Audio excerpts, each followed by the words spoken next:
Yo, what is going on, guys? So today I'm making a type of video that is going to be, I think, is going to be very helpful for everyone. Um, it is how to improve at fighting games the fastest, or another one is 6 easy steps to improve at fighting games the fastest. And I'm gonna be honest, disclaimer: this method I'm about to teach you guys, or these steps, is universal to every single game. I do not think these are specific to only fighting games. I was explaining on stream a little ago that I've seen my fair share of competitions. I'm a 3-time champion from Gears of War. I've also gotten MVP on Gears of War. I have won a major, quote unquote, in Dragon Ball. I've teamed with champions. I've teamed with multi-time champions. I'm friends with multi-time champions. I've talked to them. I've harassed them with questions every single time I had the chance. I have basically pulled together all their knowledge in my own, and I've deciphered by far the best way to improve at fighting games, period. Trust. So I didn't want to throw my accolades out there, but I'm kind of saying it just to give you a gist of, to kind of give validity to what I'm saying, if that makes sense, right? So let's get started, right? So there's 6 easy steps. If you do these 6 steps, it is impossible for you not to improve. If there is a player you want to be better than, or if you want to be the best, period, in the world, if you want people to think who's the best at this game and think your name, without a doubt, you have to follow these steps. These steps have not led me down. It has led me to the best at Gears, and has led me to be one of the strongest in Dragon Ball, as proof that this works, right? So, disclaimer, there is 2 prerequisites to this, and you must do these 2 first, right? But it's really, really important that you do. Yo, this music is bumping. This is not the right song. Give me a different song. Give me a different song. Let's do this one. All right. Anyways, there's 2 prerequisites to this, right? So the first thing is become a fan of the game.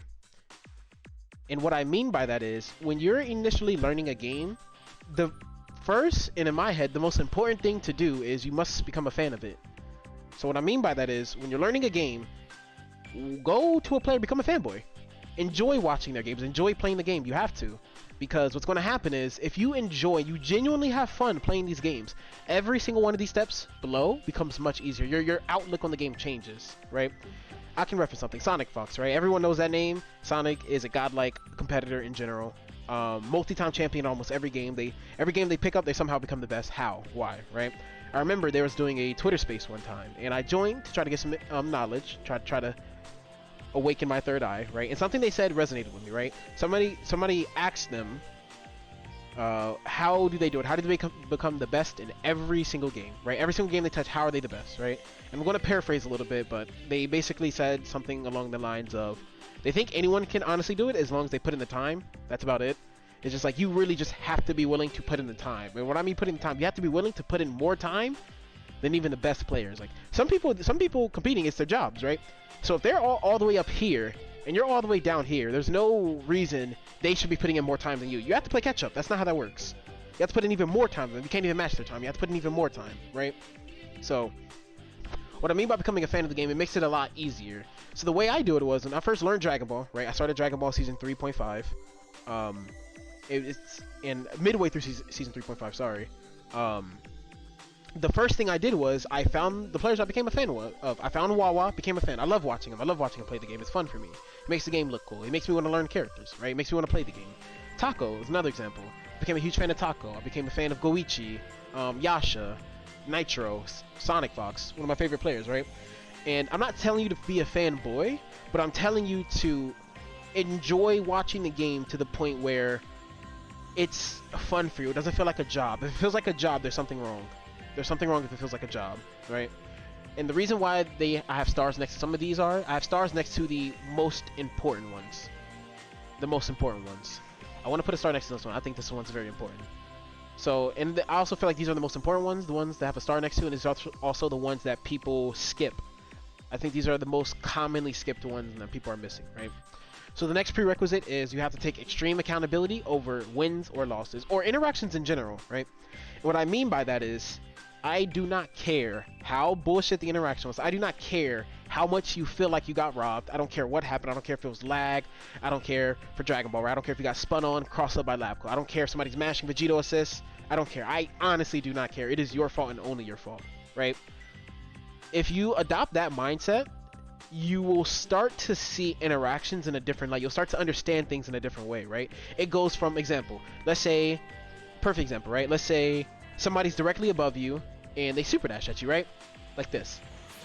And you attempted to H them. I want to see if I can get this one on purpose. Let's see if I can get this one on purpose. Let's say somebody's directly above you, you try to 2H them, it curves around your 2H, and you get punished, right?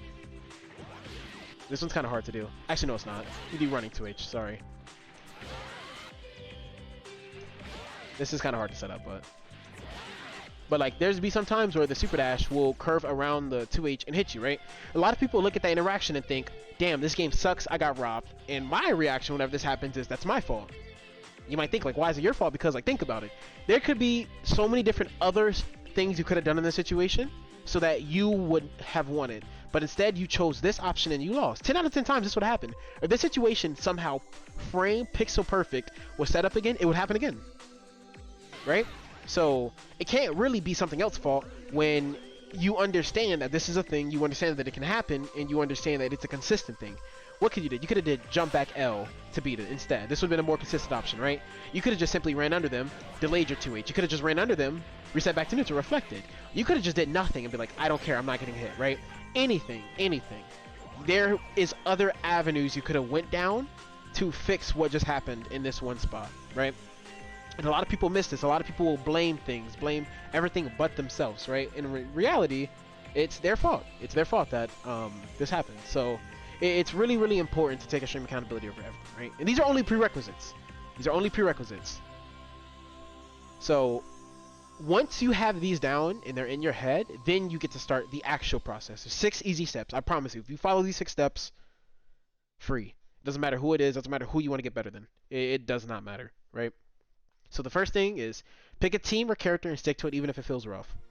What I mean by that is it could be your favorite character, it could be something competitive, but once you lock your eyes on something, you really have to stick to it because the more you switch around, something's gonna happen, right? If you start losing to a better player or if you feel uncomfortable with something, a lot of people's first instinct is to switch it, but instead of fixing it. Characters are meant to be weak in certain regards. Not everything will feel perfect. You have to stick to it and figure out your counterplay instead of just switching, because when you switch, you completely reset your progress. Let's say you're level 1, the person you want to be better than is level 100, right? You climb your way up to, like, let's say level 50, you're losing, you finally get tired of losing, you feel like it's the character teams, you switch. It could have been that, yes, maybe not. But the point is, once you switch, you reset your progress all the way back down to level 1 instantly. You reset completely. So you have to start again. Every time you switch a character or team, even one character, you're playing Dragon Ball, it's a 3-character game. Every time you even switch one character, you reset your progress down to level 1 again, every single time. And it becomes a really tedious process. A lot of people get stuck in a character crisis where they actually pick different characters, different teams every day, sometimes even like worse, sometimes every other match. And like, think about it, how can you really hope to improve if you can't even understand or attempt to learn the game at a base level? You have to pick one avenue to go down, is what I'm saying, right? And this one's important because going through all of these, especially step 3, without this means that this is all useless. None of this can help you because you're going to keep resetting your progress, right? So that's important. Pick a team or character and stick to it, even if it feels rough. And if you're playing another game that's not a team or character-based game, settings. Stick to a setting. Learn it. Example, I play Gears of War. Sensitivity is how fast your screen moves. I preach to people all the time. Find one sense and stop fucking touching it. Learn the game on that sense, right? Because you don't want to reset your progress. So the next step is watch the best players in the game and steal shit. And what I mean by that is, when I say best players in the game, I mean the best. Go to top 1. This is what I did for Dragon Ball. I figured out which regions were the best. I was like, okay, France, the US, and Japan are the best regions. What did I do? I literally found who were the top 2 best players in each region, and I only watched them. I didn't only watch them. I watched other players, but I prioritized watching them and stealing stuff above all else. And also, I started at season 3.5. I believed NA and France to be the strongest regions at the time. I hyper-focused on them more specifically. I was like, who's the best? Wawa and Kaiden at the time for France. In the US, it was Sonic and Hook, right? For the most part. I found who were the best, and I watched and stole shit. Whatever they do good. If they get a hit, why did they get a hit? You gotta ask yourself why. That's something super important. You see what happened and you ask why, right? Why did they get a hit? Why did it work?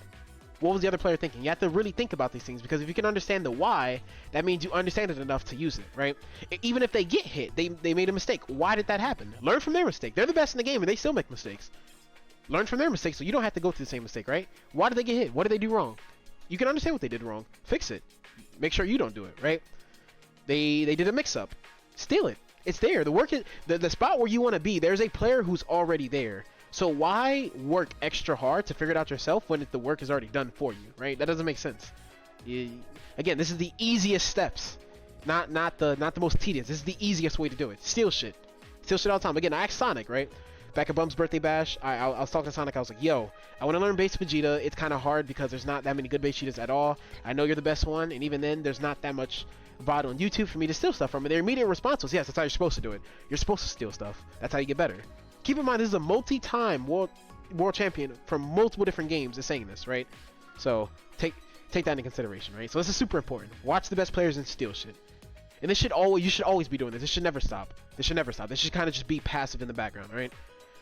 So the next thing is play against the best players you can and lose. There's not really a point in playing against. There is a point, but it's a lot less valuable playing against somebody who is worse than you or on your same skill level, because you won't get punished for mistakes as often as you would against somebody who's better than you. The best practice is people who are better than you. The best practice is when you're losing, because that's when you're going to get exposed the most. That's when you're going to understand what's happening the most, right? So play against the best players you can and lose. What I mean by lose is, if you're fighting somebody better than you, you're not going to win. I don't mean to go into the game thinking, okay, I'm about to lose. No, understand that is a very high chance. The likelihood of you losing is very high, and take that with a grain of salt and do your best you can, right? One thing I want to point out is when I made this point, someone in my stream said it's a lot easier to do this when you're already known, you have connections to good friends, or you have a lot of money to play against players. And yes, that is true, but there is always a way for you to play against the best players. Trust me.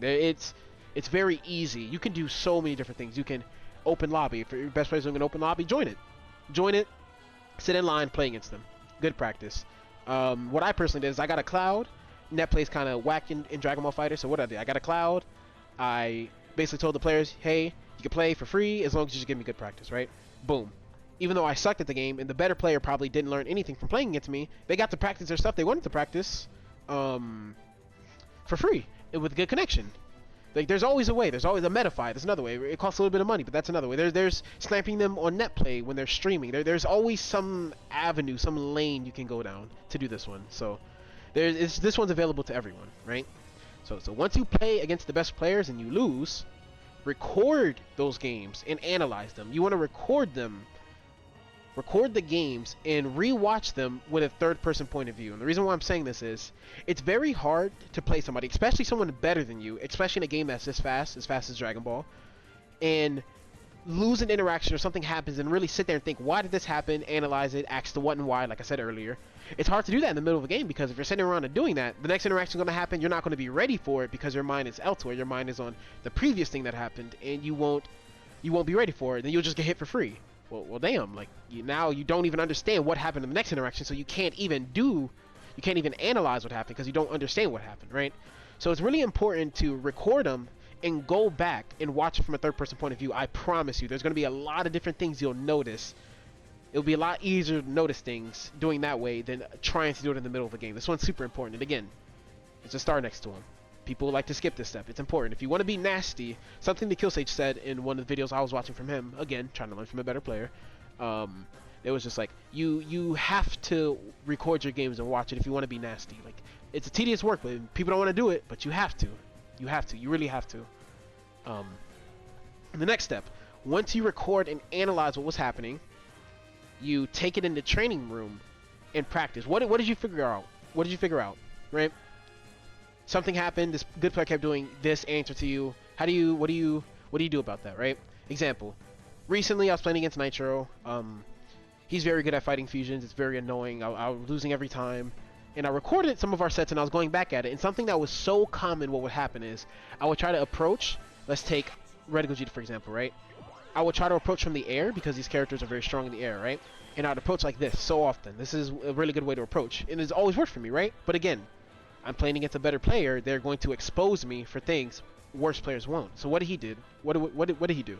Almost every time I did this, he met me in the air and punished me it was very consistent. I think I watched 2 of my games, and I think he hit me 5 different times out of 2 games just for that habit alone. Keep in mind, this game's a 2-touch game. You have to hit somebody around 6 to 7 times because of Spark to actually win the game. So getting hit 5 times in 2 games, that's a lot. That's almost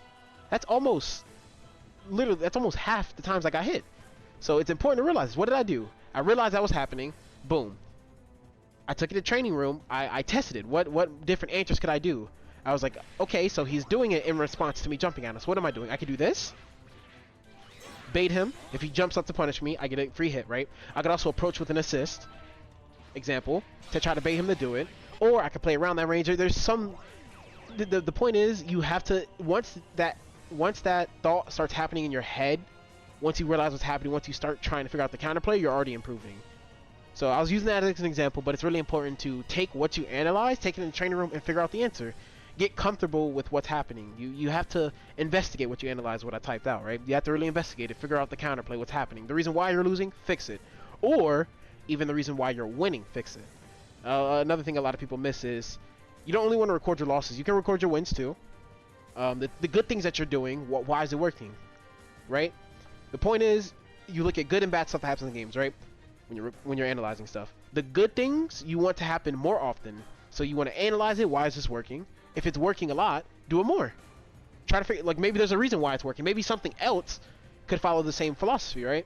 It's important to realize this. And even bad things are happening, bad interactions. You need to look at them and try to make them happen as little as possible to none, right?